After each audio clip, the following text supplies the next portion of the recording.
Today we're going to break down the mechanics of a squat. We're going to talk about why your ankles don't move and how you can unf them. Let's get smarter. First thing first, let's radically oversimplify the biomechanics of a squat. Some things have to go backwards and some things have to go forwards. If too much goes back, you fall over backwards. If too much goes forward, you fall over forward. So what's moving here? Our hips go back. What can go forward?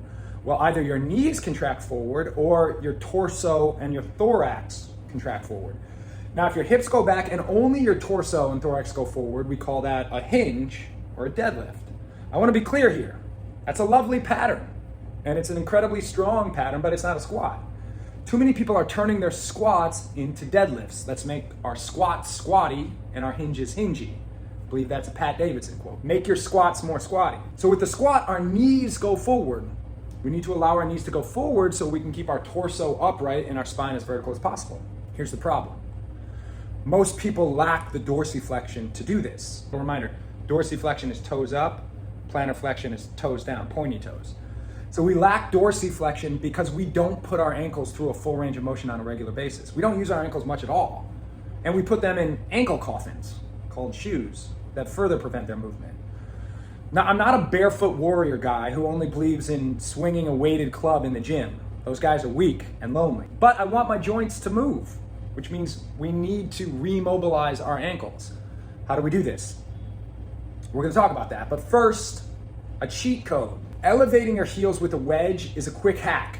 When you elevate your heels, you're essentially cheating dorsiflexion. You're giving yourself more dorsiflexion. You'll immediately be able to drop into a deeper squat while maintaining the integrity of your lower back and your hips. You'll prevent the butt wink, as we call it, which is when your hips roll underneath you partway through a squat. The name is cute, but you want to prevent a butt wink. It's nice to imagine a butt winking at you, but you don't want a butt wink. You don't want your spine to move under heavy load. You want it stable and sturdy. So elevating your heels is a good idea, but that's not where the story ends. Contraire. If you elevate your heels and you don't work to mobilize your ankles, you're going to have to elevate your heels forever. The goal is to work towards squatting without a cheat code. So the next question, how do we mobilize our ankles? Credit here where credit is due. Dr. Spina and Hunter and Dewey and the functional range systems, they're doing incredible work in this area, and I'm borrowing heavily from their philosophies. I'll link to them as well. Attacking eversion and inversion is going to be most beneficial for ankle dorsiflexion. So if you look at the anatomy of our ankles, there's a couple things I want to highlight. At the bottom of our tibia, our shin bone, there's a bone called the talus. It's a triangular shaped bone. It's thicker in the front, narrower in the back. Most people lack dorsiflexion not because their calves are tight or because they have limitations on the posterior side of the joint, but because the bottom of the tibia runs into the talus, an anterior impingement issue. So the game is clearing up some workspace between the talus and the distal head of the tibia. When you work eversion and inversion, you're essentially doing just that. You pry open just enough breathing room to then allow for more dorsiflexion. So, what are the best methods for improving eversion and inversion at our ankles? It's the same way we mobilize all of our joints, with pails and rails, of course. Inversion, stretching the outside back corner of our ankle. We're going to use a kettlebell as a wedge. A slant board is also a nice option. It'll be a bit of a cleaner setup, but I have a kettlebell and a mat, so use what you got. The mat is helpful too. Maybe I just have baby soft feet, but we need to get a bit of leverage, and the mat helps prevent us from slipping on the floor. It also cushions the kettlebell a bit underneath my delicate footsies. So we're going to invert the foot, and we're going to use the kettlebell to keep it inverted. The goal is to get a stretch on the back corner of your foot, and you're going to have to hunt around a little bit. Generally speaking, I find it easier to set the ankle and then hunt with the knee, so move the knee around a fixed ankle. Once you've got the stretch, here's the recipe. 2 minutes of passive stretching, 40 seconds to ramp up into a max PAIL. PAIL stands for progressive angular isometric load. So you're going to drive the arch of your foot into the kettlebell. You're going to contract all the tissue that's on stretch, and you're going to use the 40 seconds to ramp up into a max contraction.